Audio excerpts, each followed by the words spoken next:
I sat across from my grandson at the kitchen table, and he asked me a question that made my coffee go cold in my hand.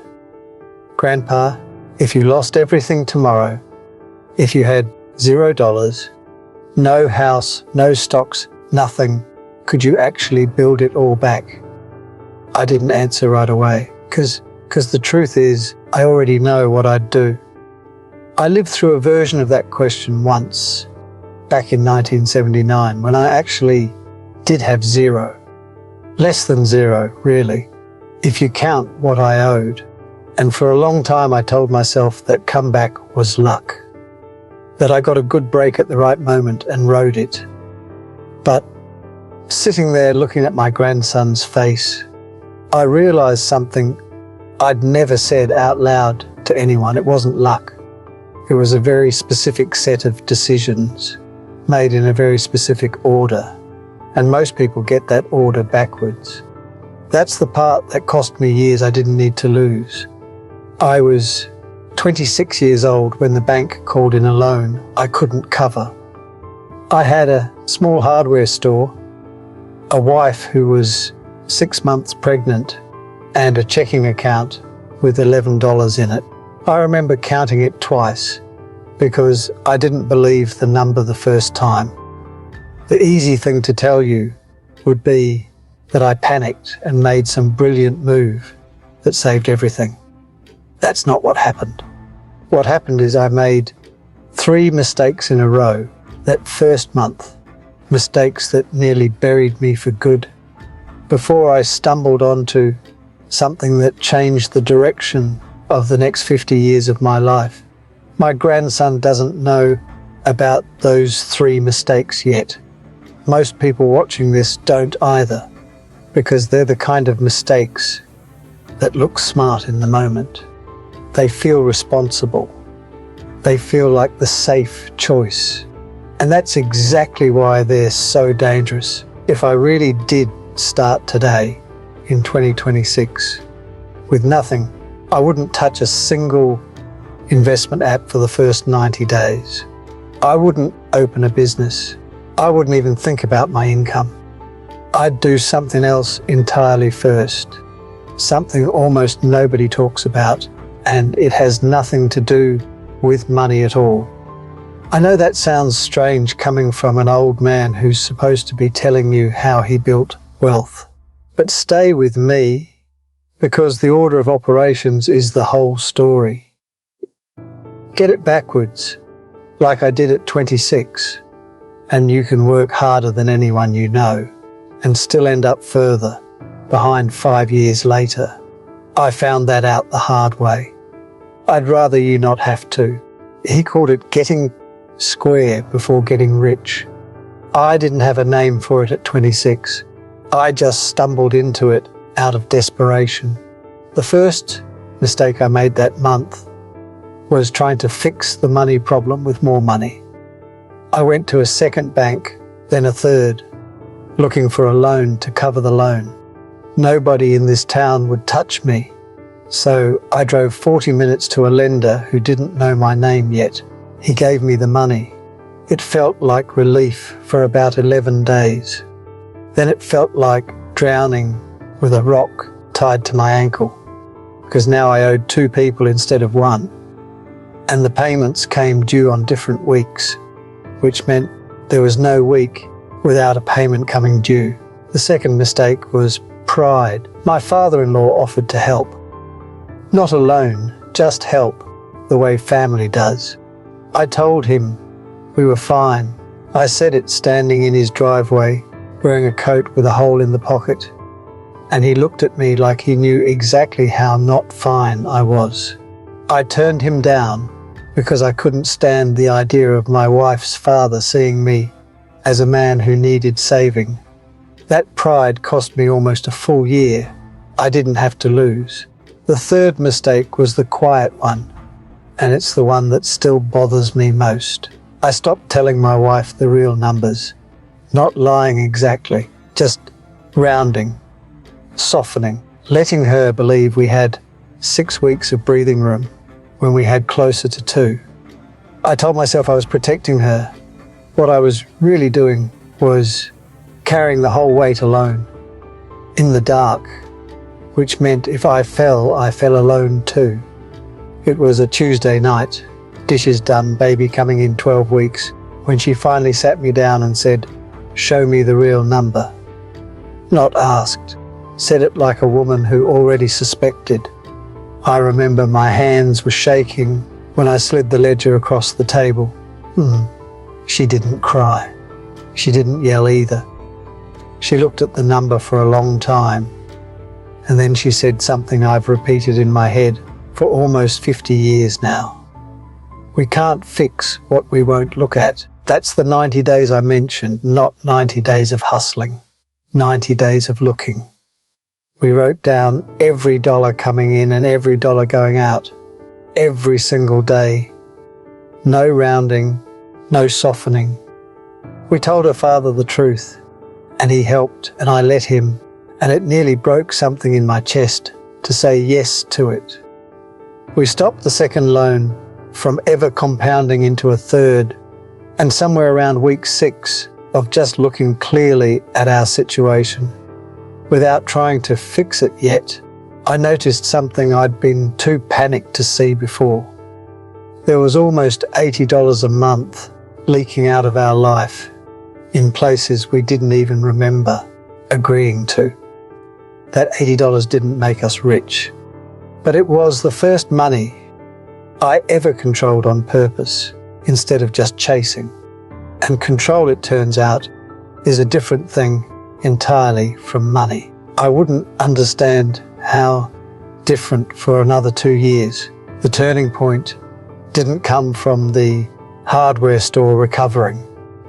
It came from something my father-in-law said to me almost a year later, on a night I still think about more than I think about most of my own wedding day. We were sitting on his porch. Business was stabilizing, slowly, painfully, but stabilizing. I was feeling proud of myself for the first time in a long while. I told him so. I said something like, "I think I finally figured out how to make money." He was quiet for a minute. Then he said, "Son, you didn't figure out how to make money. You figured out how to stop losing it." Those aren't the same skill, and if you confuse them, you'll spend the next 20 years working twice as hard as you need to. I didn't understand him that night. I thought he was just being modest on my behalf, the way older men sometimes are. It took me 2 more years and 1 more serious mistake to understand what he actually meant. The mistake was this. Once the store stabilized and we had some breathing room, I did what a lot of people do the moment things get easier. I went looking for a way to grow fast. A neighbor was investing in a land deal outside town, subdividing a piece of farmland for future development, and he made it sound like the kind of thing that only comes around once. I had maybe $3,000 saved by then, real money to us, money that took 2 years of careful living to build. I put almost all of it in. The deal fell apart within 18 months. Zoning issues, a partner who disappeared, money that simply evaporated into paperwork and lawyers. I lost most of it, standing in that same driveway where I'd once refused help out of pride. I finally understood what my father-in-law meant on his porch. Protecting money and growing money are 2 completely different skills, running on 2 completely different kinds of thinking. The first one is careful, it's patient, it's almost boring. It's about awareness, about looking at real numbers, about closing leaks. The second one requires a completely different kind of judgment, one built on research, patience, and understanding what you actually own a piece of, not just trusting a neighbor's excitement over dinner. I had learned the first skill in that terrible year with $11 in my account. I had never learned the second one at all.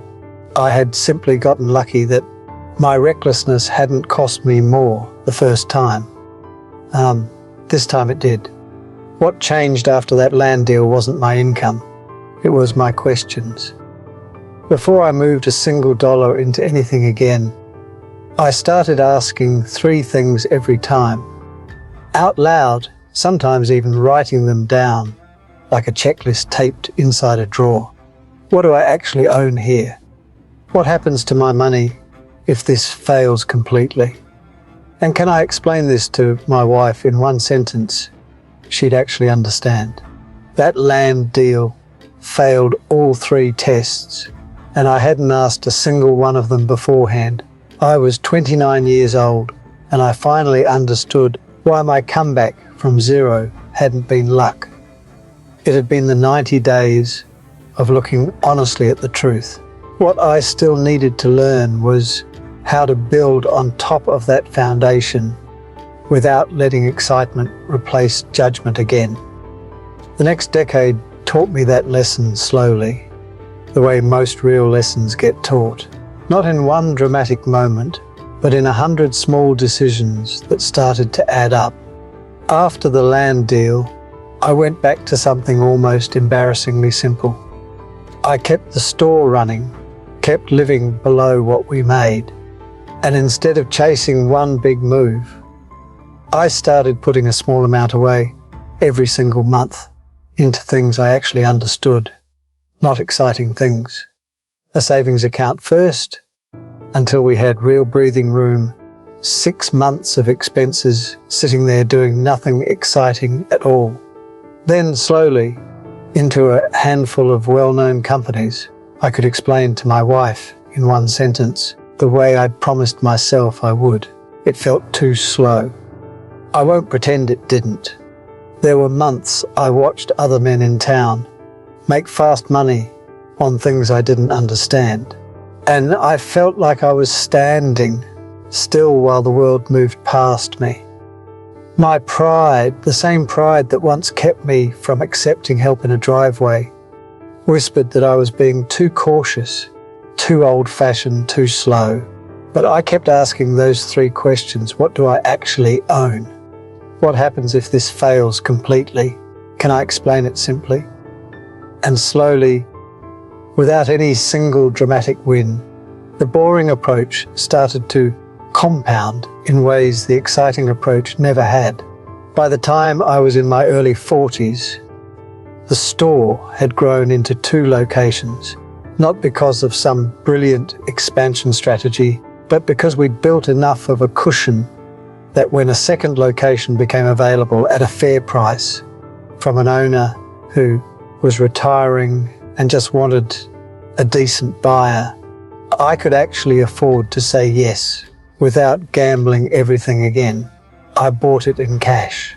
No loan riding on top of another loan this time. If this conversation is helping you avoid mistakes that took me decades to understand, take a second to like this video and subscribe. I don't want you to learn these lessons the hard way like I did. My father-in-law lived long enough to see that second store open. He never said much about it. He wasn't a man who made speeches. But he stood in the doorway on opening day, looked around at the shelves, and said quietly, "You didn't get lucky twice. You just finally understood the difference." Then he asked if I still had that ledger from the beginning, the one with the real numbers on it. I did. I still have it. The wealth that came later, and there was real wealth eventually, the kind that let me help my own children the way he'd once helped me, didn't come from one big decision. It came from that 90-day habit of looking honestly at the truth, repeated for 40 years, paired with patience I had to learn the hard way after losing that land money. I'm curious, what's the biggest money lesson life has taught you? Tell me in the comments. I read every one of them. My grandson was still waiting for his answer. Coffee going cold in both our hands now. He wanted to know if I could really do it again from zero, I finally understood what I actually wanted to tell him, and it wasn't the answer he was expecting. I set my coffee down and told him the truth. Yes, I could do it again, but not for the reason you think. He expected me to talk about hustle, about grit, about working 18-hour days like I did at 26 with $11 in my account. Instead, I told him about the ledger. I told him about the 90 days of just looking. I told him about the land deal I lost almost everything to, and how it taught me that protecting money and growing money are two different skills, and most people never learn that the two require different kinds of thinking entirely. If I started today with zero, I wouldn't chase an app, a stock tip, or a fast idea from a neighbor at dinner. I would do exactly what my wife made me do at that kitchen table almost 50 years ago. I would write down every real number without softening anything, without protecting anyone from the truth, including myself.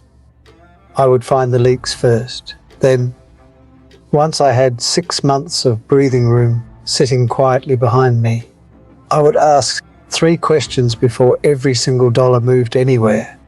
What do I actually own? What happens if this fails completely?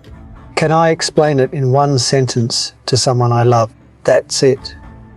That's the whole plan.